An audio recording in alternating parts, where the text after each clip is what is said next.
লক্ষ্য করুন এখানে একটি সিম্পল বাক্য আছে, যদিও এর গভীরতা অনেক অনেক বেশি। এখানে কিছু ব্যাপার আমি উজ্জ্ব রাখবো, তবে বলতে বাধ্য।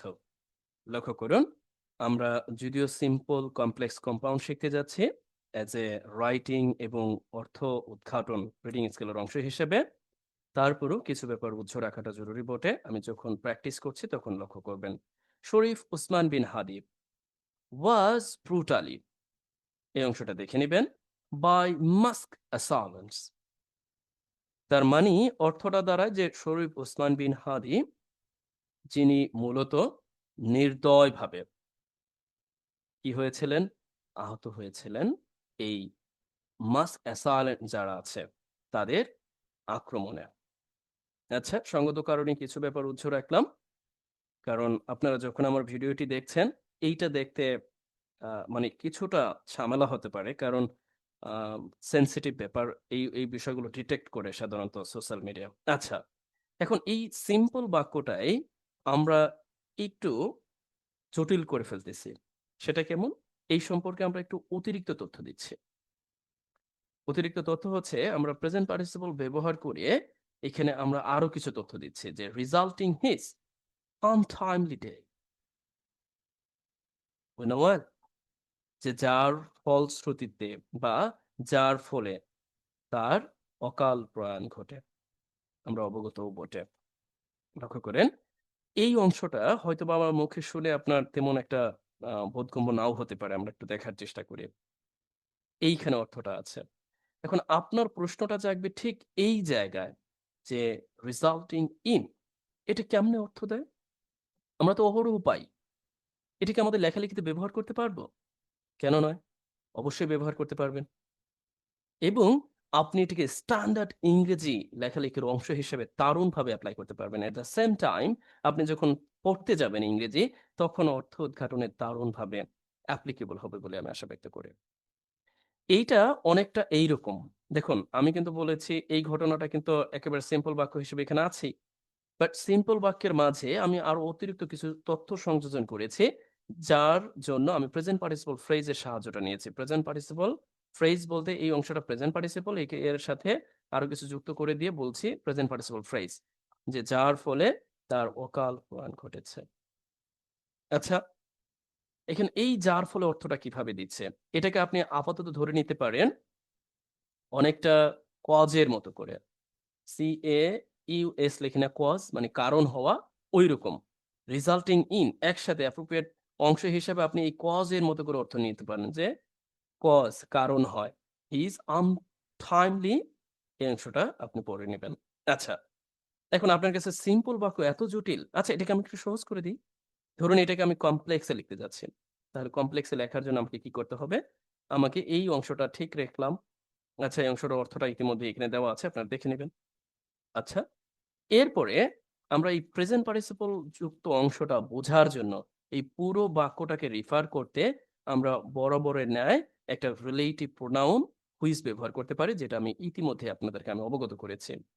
আমরা যদি কোনো বাক্য বা বাক্যের নাউন বা নাউন ফ্রেজ সম্পর্কে অতিরিক্ত তথ্য দিতে চাই, তখন আমরা হুইজ অথবা আমরা কি ব্যবহার করি? হুইজ ব্যবহার করি, অথবা হু ব্যবহার করি, অথবা আমরা দ্যাট ব্যবহার করি। সাধারণত ব্যক্তি সম্পর্কে অতিরিক্ত তথ্য দেওয়ার জন্য আমরা হু ব্যবহার করি, বা আরো কিছু আছে। জায়গা নির্দেশ করতে আমরা ওয়্যার ব্যবহার করি, এবং পুরো বাক্যকে নির্দেশ করার জন্য, বাক্য সম্পর্কে অতিরিক্ত তথ্য দেওয়ার জন্য আমরা হুইজ ব্যবহার করি। যেহেতু আমাদের কমপ্লেক্স বাক্য লিখতে হবে, এই জন্য সাবঅর্ডিনেটেড কনজাংশন এর অংশ হিসেবে আমাদের হুইজ ব্যবহার করতে হচ্ছে। আর দ্যাট আমরা ব্যক্তি অথবা বস্তু উভয় নির্দেশে ব্যবহার করে থাকি, তারপর অতিরিক্ত তথ্য প্রদান করে থাকি। আচ্ছা, দ্যাট এর পরে দ্যাট যুক্ত আমরা নাউন ক্লজ তৈরি করি, দ্যাট যুক্ত আমরা অ্যাডজেক্টিভ ক্লজ তৈরি করি। আশা করছি বুঝতে পেরেছেন। আচ্ছা, চলুন আমরা একটু দেখার চেষ্টা করি যে আসলে কি। এই যে দেখতে পাচ্ছেন হুইচ, মানে এই বিষয়টাই আমরা এখন এখানে দেখার চেষ্টা করছি। এই যে প্রেজেন্ট পার্টিসিপল ফ্রেজ যুক্ত বা প্রেজেন্ট পার্টিসিপল আছে, এটাকে আমরা মেইন একটা আ সমাপিকা ভার্বে পরিণত করব। এখন সমাপিকা, অসমাপিকা এইটা আবার শুনে কারো মাথা ঘুরাইতে পারে যে এইটা আবার কি? আচ্ছা, কেউ অনেক ভালো জানেন। আমি সবাইকে এই ধরনের কথা বলতে পারি না। আচ্ছা, মাঝে মধ্যে ভুল হয়ে যায়। দেখুন এখন হুইচ, এখন আমি এইটাকে সমাপিকা ক্রিয়ায় পরিণত করব, মানে একটা ভার্বে পরিণত করব।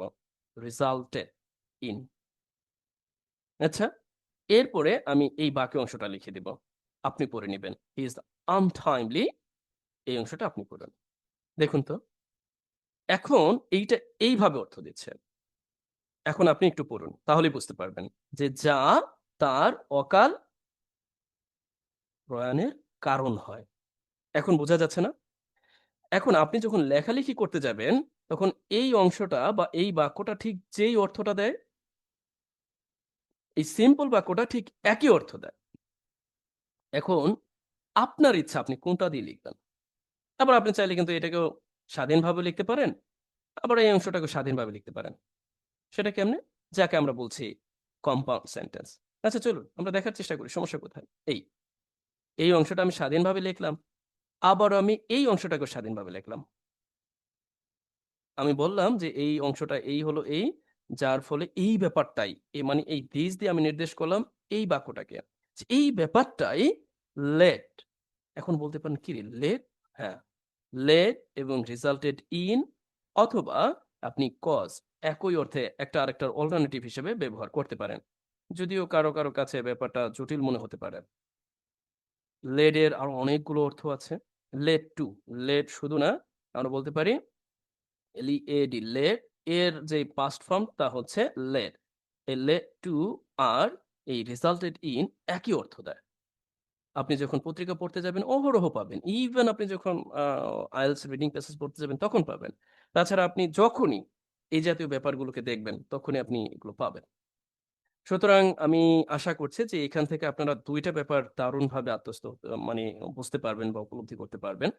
আ যে একটা হচ্ছে রিডিং স্কিলের অংশ হিসাবে অর্থ উদ্ঘাটনে, আরেকটা হচ্ছে লেখালেখির অংশ হিসাবে, বিশেষ করে স্ট্যান্ডার্ড লেভেলে ইংরেজি লেখার জন্য। যদিও এই ধরনের ইংরেজি লেখা অনেকের কাছে দুর্বোধ্য মনে হতে পারে, বাট ট্রাই ইউর বেস্ট। আপনি পারবেন। এটা আপনার উপর নির্ভর করে। এখন একই রকমভাবে আপনিও কিন্তু বাক্য লিখতে পারেন। আপনি ২ টি বাক্যকে আলাদা ভাবে না লিখে, যেমন এন্ড যুক্ত করে এই একটা বাক্য লিখলাম, এই একটা বাক্য লিখলাম। আপনি ঠিক এইরকম কমপ্লেক্স আকারেও লিখতে পারেন। অথবা আপনি সিম্পল আকারেও এইভাবে আইনযুক্ত ফর্ম করে ফলাফল অর্থ প্রকাশের শেষের দিকে লিখতে পারেন। যেইটা আমরা এই রাইটিং স্কিল অথবা রিডিং স্কিল বা স্পিকিং স্কিল তো যেটাই বলেন তার অংশ হিসেবে পড়তে যাচ্ছি। ধারাবাহিক ক্লাসের অংশ হিসাবে আমাদের এই ধারাবাহিকতা বজায় থাকবে। আপনারা প্রত্যেকটা ক্লাস এবং আপনাদের জন্য দেওয়া বাড়ির কাজ সবকিছু প্রপারলি করার চেষ্টা করবেন। অনুধাবন করার চেষ্টা করবেন। ব্যাপারগুলো কি? যদিও বড় বাক্য মনে হচ্ছে অনেকের কাছে জটিল মনে হতে পারে, বাট আমি ছোট্ট বাক্য দিয়ে আপনাদেরকে বাড়ির কাজ হিসেবে দিব। সুতরাং সেগুলো আপনারা করতে পারেন। যেমন ধরেন, এই জায়গাটায় লক্ষ্য করেন।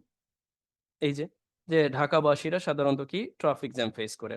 এখন এখানে লেখা আছে যে লিভিং মেনি কমিউটার্স এক্সহস্টেড। অনেক কমিউটারদেরকে কি করে যার ফলে ক্লান্ত হয়ে যায়। এখন আপনার ক্ষেত্রে কি লিভিং ক্লান্ত হয়ে যায়? পত্রিকা পড়তে গেলে আপনি সবসময় পান। তাহলে এটা আপনি নিজে লিখতে পারবেন না বা নিজে উপলব্ধি করতে হবে না এটা? বুঝতে হবে তো। নতুবা আপনি কিভাবে কি করবেন? আপনি তো একজন ভালো রাইটার বা একজন আ স্ট্যান্ডার্ড রাইটার হতে পারবেন না। আপনাকে বুঝতে হবে এই ব্যাপারটা আসলে কি। Very simple. এটা আছে প্রেজেন্ট পার্টিসিপল আকারে, যার যে পূর্ণরূপ বা কমপ্লেক্স রূপটা আছে এই জায়গায়। দেখুন, হুইচ দিয়ে আমি পুরো অংশটাকে নির্দেশ করলাম যে লিভস, রেখে যাওয়া অর্থে, লিভ মানে হচ্ছে রেখে যাওয়া অর্থে, কমিউটারস এক্সহস্টেড, হ্যাঁ? তাদেরকে একেবারে ক্লান্ত করে তোলে। বুঝতে পেরেছেন? আবার আপনি যদি এটাকে বলেন যে, "না, আমি এটাকে কম্পাউন্ড এ দেখব।" তাহলে কম্পাউন্ড এ দেখবেন। যদিও আমি একটু তড়িৎ গতিতে দেখাইলাম, বাট ব্যাপারটা কিন্তু ভেরি সিম্পল। আমরা চাইলেই আমাদের দৈনন্দিন প্রয়োজনে এই ব্যাপারগুলোকে এপ্লাই করতে পারি। আপনিও এই জাতীয় বাক্য তৈরি করুন। বসে আসেন কেন? এখনই তৈরি করুন যখন আপনি আমার এই ভিডিও দেখছেন। আচ্ছা চলুন, এটা এত জটিল করে না বলে একটু সহজ করে নেই। কেমন? আচ্ছা, লক্ষ্য করুন।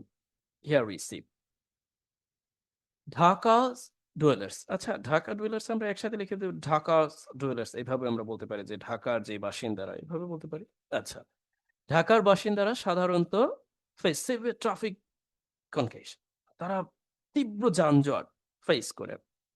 এরপরে দেখুন, সিম্পল বাক্যর অংশ হিসেবে আমরা আরো কিছু তথ্য দিচ্ছি প্রেজেন্ট পার্টিসিপল ফ্রেজ যুক্ত করে, যে লিভিং মেনি কমিউটার্স এক্সহস্টেড, অনেক কমিউটার্সদেরকে ক্লান্ত করে ফেলে বা এর ফলে বা যার ফলে। দেখুন, আমি যখন প্রেজেন্ট পার্টিসিপল বলছি তখন যার ফলে আপনি যখন লিখতে যাবেন তখন আপনি একেবারে সিম্পল ওয়েতে সিম্পল বাক্যের অংশ হিসেবে এই অংশটা আপনি প্রেজেন্ট পার্টিসিপল আকারে দিবেন।